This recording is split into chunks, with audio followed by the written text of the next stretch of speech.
Imagine this. You walk into your local bank.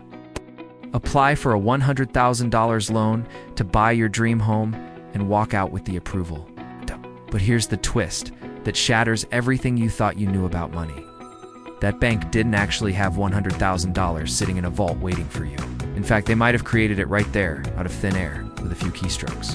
Sounds like magic. Or maybe fraud. It's neither.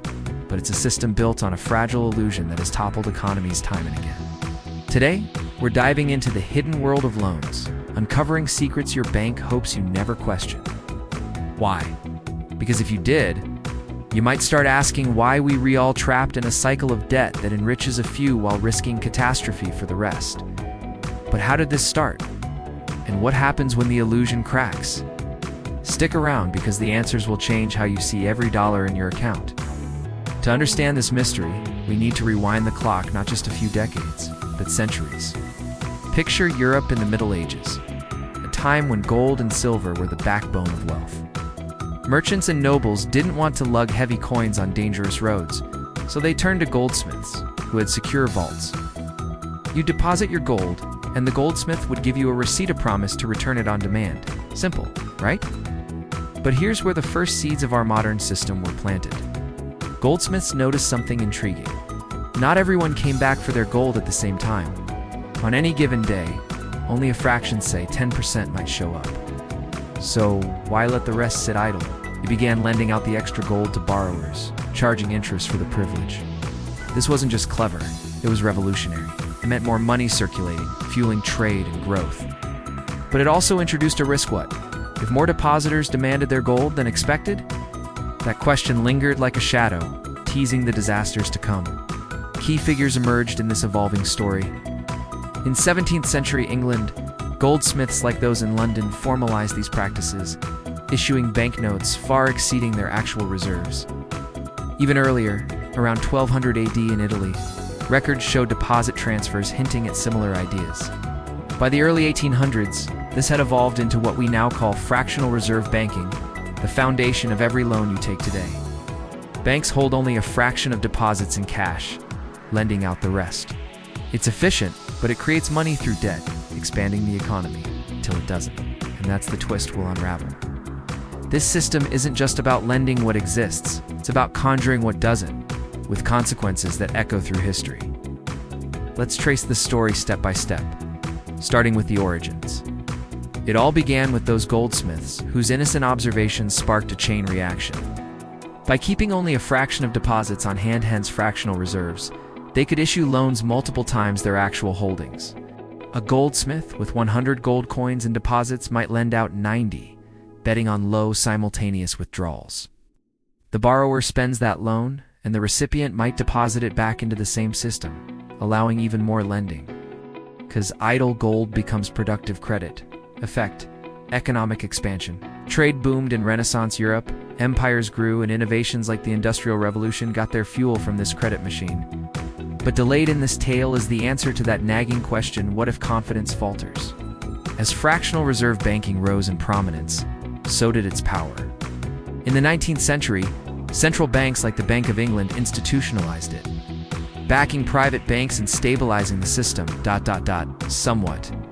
Loans multiplied money supply, leading to unprecedented growth. Cause: banks lend beyond reserves, creating new deposits. Effect: businesses borrow to expand, workers earn more, consumption rises. The US embraced this fully after the Civil War, with national banks issuing currency backed by government bonds. By the early 20th century, it was the norm, powering the roaring 20s. Stock markets soared, real estate boomed, and loans seemed like endless prosperity. But here's where we tease the breaking point. All this hinged on trust. What if that trust evaporated overnight? The system hit its first major breaking point in the 1930s during the Great Depression. It started subtly overlending in the 1920s, created asset bubbles, much like we'd see later, and the stock market crashed in 1929, panic spread. Depositors, fearing banks' insolvency, rushed to withdraw cash. But remember, banks only held a fraction in reserves. Cause: a single rumor sparks a withdrawal. Effect: banks can't pay everyone, leading to more panic and runs.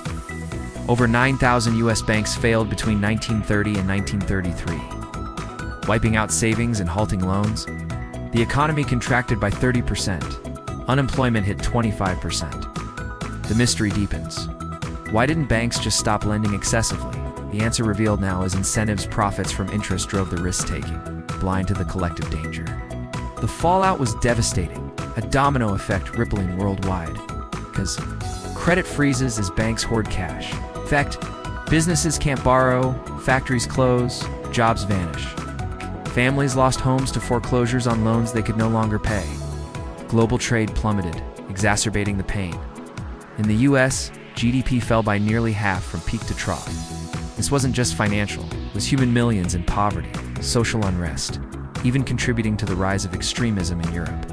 But the story doesn't end in ruin. Attempts at fixes followed, though they'd prove incomplete. In response, governments stepped in with reforms.